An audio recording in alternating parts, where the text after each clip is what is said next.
CFM 1280, CFM, la radio italiana. Attenzione! È una tribù che balla. È una tribù che balla. È una tribù che balla. È una tribù che balla.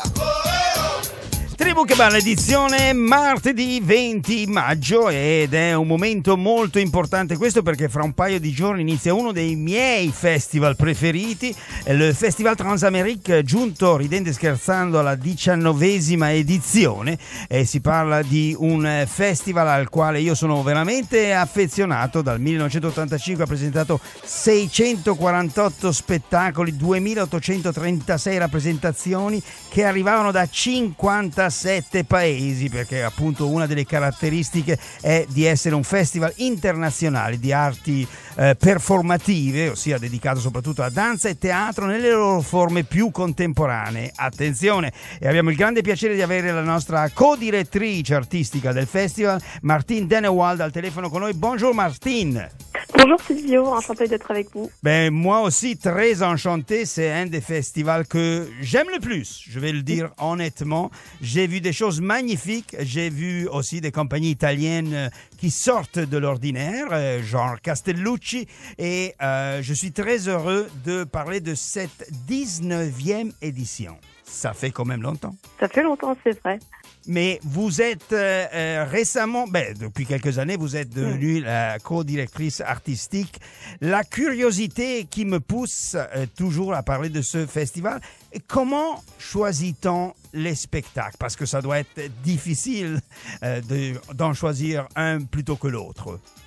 C'est vrai, c'est une grande responsabilité et je la partage avec Jessie Mill. Donc nous sommes une direction partagée au Festival Transamérique.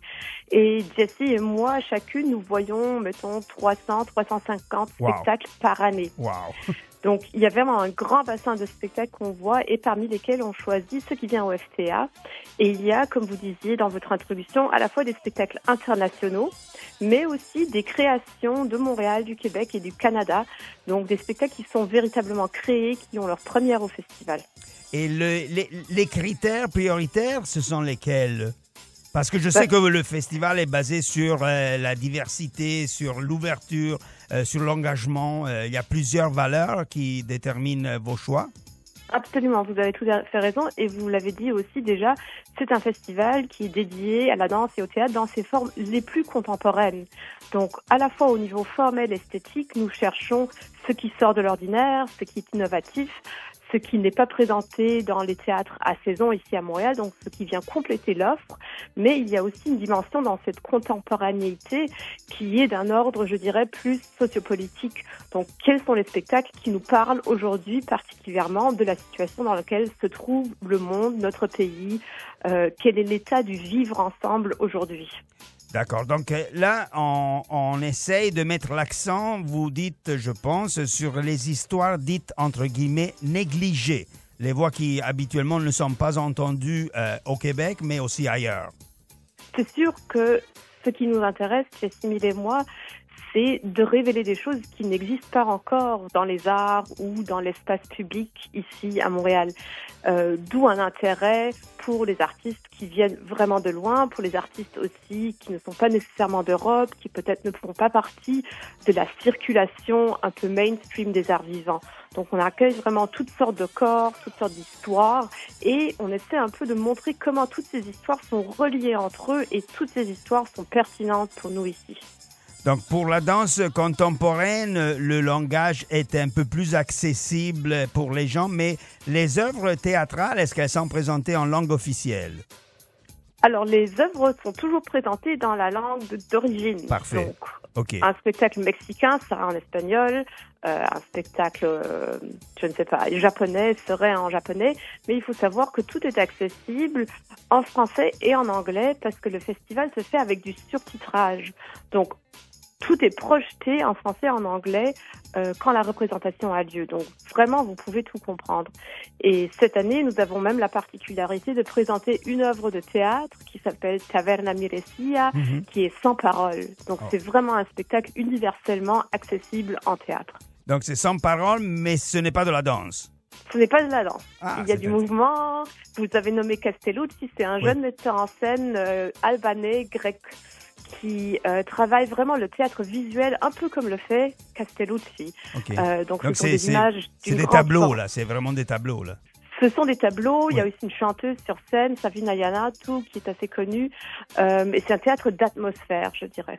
Et pour ce qui est des spectacles du Québec ou du Canada? Alors, là encore, il y a une grande panoplie. Donc, je vais peut-être nommer l'artiste en danse contemporaine la plus connue du Québec, Louise Le Cavalier, Oui. qui va présenter un nouveau solo. C'est exceptionnel. Puis, cette année, nous avons aussi, et c'est assez rare au FTA, nous avons une œuvre de théâtre lyrique. On pourrait aussi dire d'opéra contemporain, avec Hiroshima mon amour. Ah oui.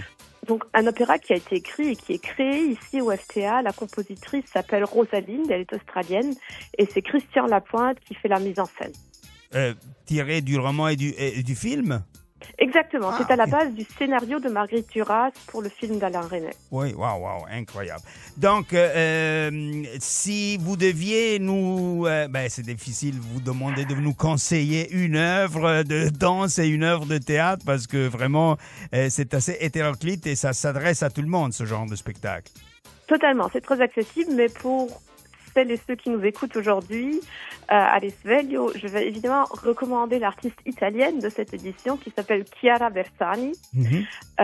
Spectacle que nous réalisons avec le soutien du Centre culturel italien aussi, que je remercie chaleureusement. C'est un spectacle qui s'appelle Gentle Unicorn et c'est un solo de cet artiste vraiment extraordinaire qui circule beaucoup en Europe, qui a gagné le prix Ubu en Italie.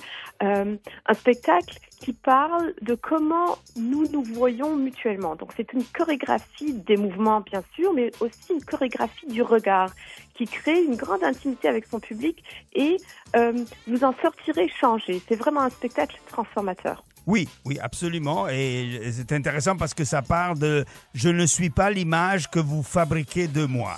C'est un concept très, très intéressant. Oui, eh bien, on va être nombreux. Je rappelle que ça commence le tout après-demain, le 22, et c'est jusqu'au 30, si je ne m'abuse. Non, c'est même un peu plus long. On termine le 5 juin, donc c'est un festival de 2 semaines et demie. Ah oui, j'avais la date, je suis désolé, j'avais la date du spectacle dont on vient de parler. Du 22 mai au 5 juin, dans différents lieux de performance ici au Québec, hein?